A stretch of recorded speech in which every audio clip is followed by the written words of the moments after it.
Isang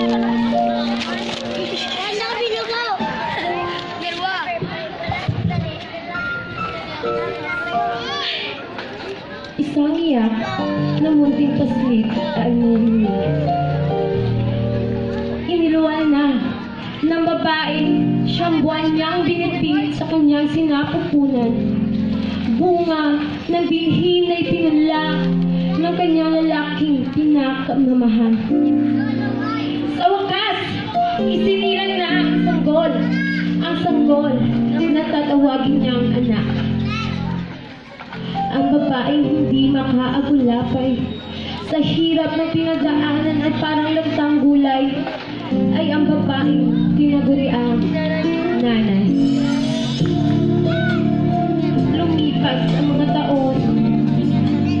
Ang bata humahagulgol sa pag-iyak habang minamasdan ang sasakyang unti-unting lumilipad sa ipapawid hanggat ito'y mawala sa kanyang patingin.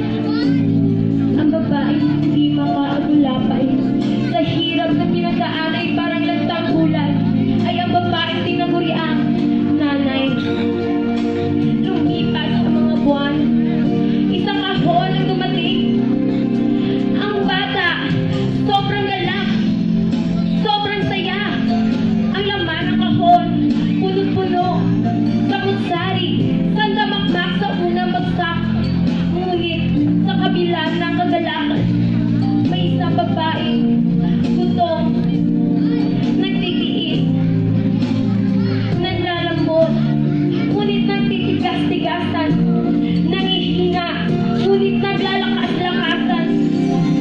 Huwag lamang marinig ang iyak ng batang tinatawag niyang anak. Lumipas pa ang mga buwan.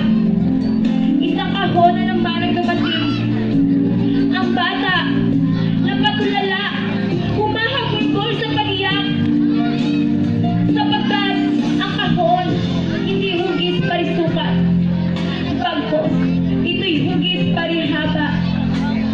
At sa sandaling tumagpag, ang laman nito'y ang babae sa kanya ay gumawa. Ang babaeng hindi makaagulapay sa hirap na pinagdaanan ay parang lantang gulay ay tuluyan na humimlay.